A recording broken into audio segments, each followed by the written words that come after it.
അല്ലെങ്കിൽ ഞാൻ എനിക്ക് വൈബ് ചെയ്യാൻ പറ്റുന്ന ഇന്നത്തെ ഭാഷയും പറഞ്ഞാൽ ഭാഷയും കൂടെ നോക്കി ഇന്നത്തെ ഭാഷയിൽ വൈബ് എന്ന് പറയുമല്ലോ അതുപോലെ സമപ്രായക്കാരൻ അദ്ദേഹം ഉണ്ടായിരുന്നുള്ളൂ, വേറെ ആരും എല്ലാരും പ്രായം ചെന്നവരാ.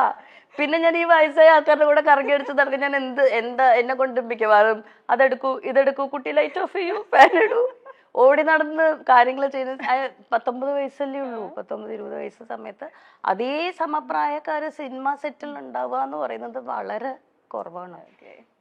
വളരെ കോ ആക്ടേഴ്സ് ഉണ്ടെങ്കിലേ ഉള്ളൂ. അതിപ്പോ ഞാൻ പെയ്തു പൊഴിയാതെ എന്ന് പറയുന്ന സീരിയലില് ഒന്നാമത് എനിക്ക് ഭയങ്കര ഹോം സിക്നെസ് ആണ്. ഞാൻ എറണാകുളം വിട്ട് തിരുവനന്തപുരം തന്നെ കുറേ ലോങ് ആദ്യമായിട്ടാണ് അത്രയും ലോങ് ഡേയ്സ് മാറി നിൽക്കുന്നതെല്ലാം.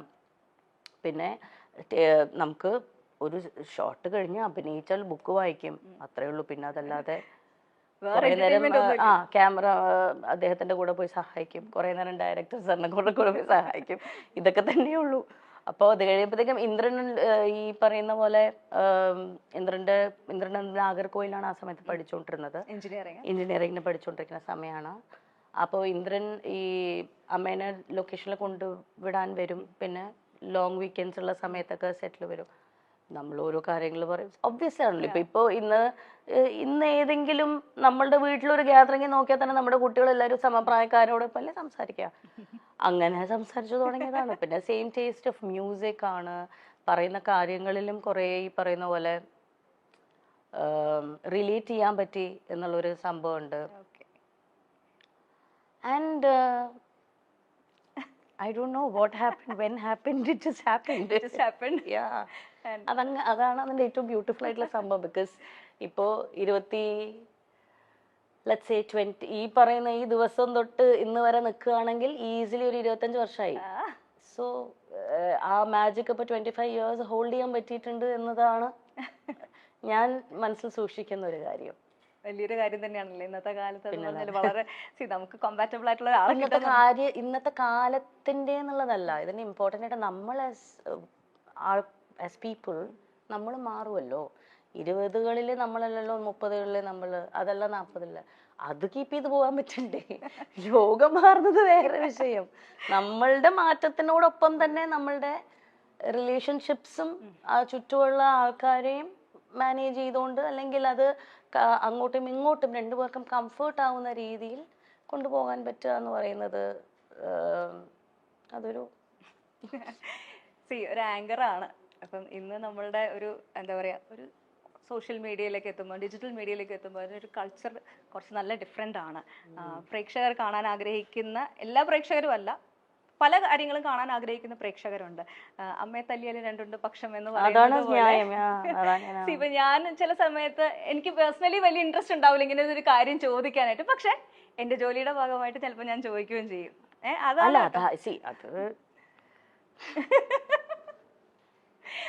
അപ്പൊ ആ ഒരു അങ്ങനെ ഒരു ആങ്കറിങ്ങിൽ വന്നിട്ടുള്ള ഒരു മാറ്റം, ഇപ്പം ഇന്റർവ്യൂസ് ഇതേപോലെ കഥ ഇതുവരെ അല്ലാതെ തന്നെ ഒത്തിരി നല്ല നല്ല ഇന്റർവ്യൂ പ്രോഗ്രാംസ് ചെയ്തിട്ടുണ്ട്. ഞാനൊക്കെ കണ്ടു. ഒരുപാട് നമ്മുടെ അപ്പൂസൊക്കെ ഭയങ്കര ഫാനായിരുന്നു കേട്ടോ. കഥ ഞങ്ങളുടെ ചാനലിൽ തന്നെ ഇങ്ങനെ ഒരു ഷോ കോൺസെപ്റ്റ് കൊണ്ടുവന്നത് കഥ ഇതുവരെ ഇൻസ്പയർഡ് ആയിട്ടാണ്. അപ്പോൾ താങ്ക് യു. അപ്പോൾ ഈ ഒരു മാറ്റം ഇപ്പം ഞാനിത് പറയാൻ കാരണം, മല്ലികാമ്മേനെ ഏത് ഇന്റർവ്യൂവിൽ കണ്ടാലും ബേസിക് ആയിട്ട് ചോദിക്കുന്ന ഒരു കാര്യമുണ്ട് മരുമക്കളെ പറ്റിയിട്ട്. അപ്പം എന്തെങ്കിലുമൊക്കെ പോയി പറയുകയും ചെയ്യും. അത് കിട്ടാൻ വേണ്ടിയിട്ട് നമ്മൾ എന്തെങ്കിലും ഒരു സാധനം ഇട്ട് കൊടുക്കും. അത് നിങ്ങൾ ചിരിക്കൊന്നും വേണ്ട, അമ്മ നല്ല മിടിക്കുക. അമ്മയ്ക്ക് അറിയാം നിങ്ങൾക്ക് എന്താ വേണ്ടെന്ന്. അതുകൊണ്ടാണല്ലോ നിങ്ങൾ പിന്നെ ചോദിക്കുന്നേ. നിങ്ങൾക്ക് ആവശ്യമുള്ള സാധനം അമ്മ തരുന്നുണ്ടല്ലോ, അത്ര അറിഞ്ഞാൽ മതി. എനിക്ക് സോഷ്യൽ മീഡിയയിൽ എന്താണ് ട്രെൻഡ്, എന്താണ് പ്രേക്ഷകന് വേണ്ടത്, എന്താണ് ചാനലിന് വേണ്ടതെന്ന് കൃത്യമായി അറിയുന്ന വേറൊരു വ്യക്തി ഉണ്ടോ എന്ന് എനിക്ക് ഇപ്പോഴും സംശയം. അമ്മയുടെ ഞാനെപ്പോഴും അത് പല ഇന്റർവ്യൂസിലും ഞാനത് പറഞ്ഞിട്ടുണ്ട്. അമ്മയുടെ പ്രായത്തിൽ അത്രയും റെലവെന്റ് ആയിട്ട് നിൽക്കാൻ പറ്റുക എന്ന് പറയുന്നത് ഭയങ്കര ഡിഫിക്കൽട്ടായിട്ടുള്ളൊരു കാര്യം തന്നെയാണ്. അത് ഇന്നത്തെ ജനതയ്ക്ക് എന്താണ് ഇഷ്ടം, അല്ലെങ്കിൽ ഇന്നത്തെ ജനതയ്ക്ക് റിലേറ്റ് ചെയ്യാൻ പറ്റുന്ന രീതിയിലുള്ള കാര്യങ്ങൾ സംസാരിക്കുകയും അവർക്ക് മനസ്സിലാവുന്ന രീതിയിൽ അത് എക്സ്പ്രസ് ചെയ്യാൻ പറ്റുക എന്ന് പറയുന്നത് ഭയങ്കര ഇമ്പോർട്ടൻ്റ് അല്ലേ. അപ്പം അമ്മ അതിൽ മിടിക്കുകയാണ്. ഞങ്ങളുടെ ചാനലിൽ തന്നെ വന്ന പ്രോഗ്രാമിൽ വന്നൊരു വേറൊരു സാധനം കൂടി ഞാൻ കാണിച്ചു തരാം കേട്ടോ. അമ്മയുടെ ആൻസർ പറഞ്ഞു. ഇത് കേട്ടിട്ട് മരുമക്കളുടെ റെസ്പോൺസ്, നമ്മൾ ഇതിൻ്റെ ഒരു റിയാക്ഷൻ ആക്ച്വലി വേറെ വന്നിട്ടുണ്ടായിരുന്നു. ഇത് ട്രോളാണ് കേട്ടോ. ഞങ്ങൾ ചാനലുകാർക്കുള്ള ട്രോളാണ്. ആന്റി കുറച്ച് ഫ്രഷ് ക്വസ്റ്റ്യൻ എടുക്കട്ടെ. മല്ലികാന്റിക്ക് ഏറ്റവും ഇഷ്ടമുള്ള മരുമോൾ സുപ്രിയാണോ പൂർണിമയാണോ? ഇന്ദ്രജിത്താണോ പൃഥ്വിരാജാണോ മല്ലികാന്റിക്ക് ഏറ്റവും ഇഷ്ടം? അടുത്തത് റാപ്പിഡ് ഫയർ ആണ്. 3 ആളുടെ പേര് പറയാം. അതിൽ ഒരാളുടെ പേര് മല്ലികാന്റി പറഞ്ഞേ പറ്റുള്ളൂ. മല്ലികാന്റിക്ക് ഏറ്റവും ഇഷ്ടമുള്ള പേരക്കുട്ടികൾ ഇവരിൽ ആരാണ്? അലങ്കൃത, പ്രാർത്ഥന, നക്ഷത്ര. ഇഷ്ടമില്ലാത്തത് പറയാട്ടാ. ഏറ്റവും സെൽഫിഷായ മരുമോൾ സുപ്രിയാണോ പൂർണിമയാണോ? ഇത് നിങ്ങൾക്കെതിരെയുള്ള ട്രോളാണ്. മല്ലികാന്റി പോലെ ഒരു ഫ്രഷ് ക്വസ്റ്റ്യൻ കൂടി ഉണ്ട്. ഇന്ദ്രനാണോ പൃഥ്വിയാണോ? നല്ല മക്കൾ ഇവരാരാണ്? ഇതിന്റെ വേറെ സംഭവം ഒറിജിനൽ സാധനം ഞങ്ങളുടെ ചാനലില് മല്ലികാമ്മയുടെ ഷോ വന്നപ്പം വന്ന ക്വസ്റ്റ്യൻ ഓഡിയൻസിന്റെ ഇടയിൽ നിന്ന് വന്നതാണ്. ചെറുതായിട്ടെങ്കിലും ഒരു അമ്മായിയമ്മ മരുമകൾ പോരുണ്ടെങ്കിൽ ആ പോരെടുക്കുന്ന ആരെടുത്തായിരിക്കും? സുപ്രിയ. എനിക്കത് ഇഷ്ടമേ അല്ല. ഞാൻ എന്നെ കിട്ടത്തില്ല പോരിന്. ഞാൻ ഇവരുടെ കൂടെ താമസിക്കത്തില്ലല്ലോ. പിന്നെ പോരെടുക്കാൻ ഇതെങ്ങനെ പോരെടുക്കുന്നത്? ഞാൻ നിൽക്കത്തില്ല. ഞാൻ വേറെ അത് പറയാൻ മക്കൾക്ക് വലിയ പരാതിയാ കൂടെ ശ്രദ്ധിക്കാതെ. ഞാൻ അതല്ല, അതുകൊണ്ടാണ് ഈ സ്നേഹം. നമ്മള് കൂടെ കിടന്ന് വരവേ തീർന്ന കാര്യം അതോടുകൂടി തീർന്നു. അല്ല, എന്നാൽ ഒരു ഇച്ചിരി മല്ലികാന്റിക്ക് ഇവളെ ഒന്ന് സൂക്ഷിക്കുന്നതാണ് നല്ലതെന്ന് തോന്നിയത് ഇവരിൽ ആരെയാണ്? നിങ്ങൾക്കിത് എന്താണ് എന്തറിഞ്ഞാലാണ് നിങ്ങൾക്ക് സന്തോഷാവുക? എനിക്കതറിയാം. ഏത് ഉത്തരം കിട്ടിയാലാണ് നിങ്ങൾക്ക് സന്തോഷാവുക? എന്താ നിങ്ങൾ കേൾക്കാൻ ആഗ്രഹിക്കുന്നത്? ഇത് കേൾക്കുമ്പോ എന്താ തോന്നുന്നു ശരിക്കും? ഇല്ല, എനിക്ക് അങ്ങോട്ടാ ചോദിക്കാനല്ലോ. നിങ്ങൾ ചോദിക്കുന്ന ചോദ്യങ്ങൾക്ക് അതനുസരിച്ച് ഉത്തരം തരാലോ എന്ന് വെച്ചിട്ടാണ് ചോദിക്കണം കേട്ടോ. എന്ത് കേട്ടാലാണ് നിങ്ങൾക്ക് കൂടുതൽ സന്തോഷം? സത്യം പറയല്ലോ, എനിക്ക് അറിയത്തില്ല. ഞാൻ ഈ ക്വസ്റ്റ്യന്റെ ആളല്ല. സത്യസന്ധമായിട്ട് പറയുവാണെങ്കിൽ ഈ ഇന്റർവ്യൂസ് ഞാനിപ്പോ സിനിമ കുറെ ഇന്റർവ്യൂസ് ചെയ്യണ്ടല്ലോ. ഇത് ഒരു മാറ്റമാണ്. ആക്ച്വലി സമയത്തിനനുസരിച്ചുള്ള മാറ്റമാണ്. ഇങ്ങനെ വളരെ പേഴ്സണൽ ആയിട്ടുള്ള ഇറലവെന്റ് ആയിട്ടുള്ള ക്വസ്റ്റ്യൻസ് തന്നെ ഞാൻ പറയും. പക്ഷെ ഇങ്ങനത്തെ ക്വസ്റ്റ്യൻസിലേക്ക് ആങ്കർ ചോദിക്കുന്നതിനെ പറ്റി ആ ഒരു ജോലിയിൽ ഇരുന്ന ഒരാളാണ് അല്ലെങ്കിൽ ചെയ്യുന്ന ഒരാളാണ്. എനിക്കൊരു പേഴ്സണൽ റൂളുണ്ട്.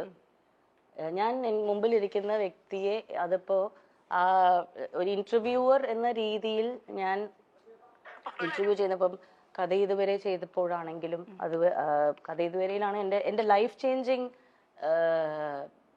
ജേർണി ആയിരുന്നു കഥ ഇതുവരെ എന്ന് പറയുന്ന ആ സമയത്ത്. കാരണം ഞാൻ ഇന്റർവ്യൂ ചെയ്തിട്ടുള്ള കുറേ മഹത്തായിട്ടുള്ള വ്യക്തികളും അവരുടെ ജീവിത പാഠങ്ങളിലൂടെ ഞാൻ പഠിച്ച കാര്യങ്ങൾ കുറേയാണ്.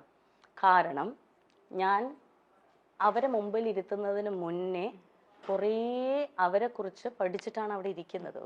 ഒരു പ്രോപ്പർ ഹോംവർക്ക് ചെയ്ത് ഒരാഴ്ചയോളം അവരുമായി മാനസികമായി സഞ്ചരിച്ചിട്ടാണ് നമ്മൾ ഒരു ഇന്റർവ്യൂവിന് അവരെ കൊണ്ടിരുത്തുന്നത്.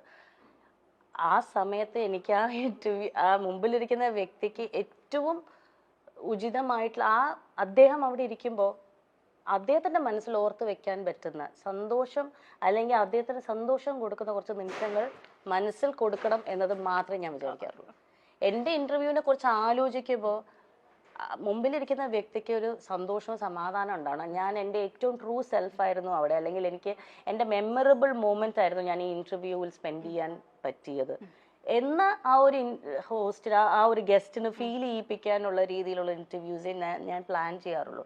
ഒരിക്കലും മുമ്പിലിരിക്കുന്ന വ്യക്തിയെ ഡിസ്റെസ്പെക്ട്ഫുൾ ആയിട്ട് അവർക്ക് അൺകംഫർട്ടബിൾ ആയിട്ടുള്ള രീതിയിൽ ചോദിക്കരുത് എന്ന് തന്നെ എനിക്കൊരു പേഴ്സണൽ ആയിട്ടുള്ള അതെൻ്റെ പേഴ്സണൽ സംഭവമാണ്. റൂൾ ബുക്കിൽ പ്രധാനമായി വരുന്ന ഒരു കാര്യമാണ്. അതുകൊണ്ട് തന്നെയാണ് ഞാൻ അധികം ഇന്റർവ്യൂസും ചെയ്യാത്തത്. കാരണം ആരെയും ഞാൻ കുറ്റം പറയുകയല്ല, കംഫർട്ട് ലെവൽ ഭയങ്കര ഇമ്പോർട്ടൻ്റ് ആണല്ലോ. ഇപ്പം ചോദിക്കുന്ന ചോദ്യങ്ങൾക്ക് കംഫർട്ടായിട്ടുള്ളവർ ആൻസർ പറയും, ചിലവർക്ക് അത് അൺകംഫർട്ടബിൾ ആണ്, അവരത് പറയില്ല. പക്ഷെ ഇന്റർവ്യൂവിനെ സംബന്ധിച്ചിടത്തോളം നിങ്ങൾക്കത് പറ്റില്ല. നിങ്ങൾക്കൊരു സർട്ടൻ കോളം ബുക്ക് ഉണ്ട്, അത് ടിക്ക് ചെയ്തേ പറ്റുള്ളൂ അല്ലേ.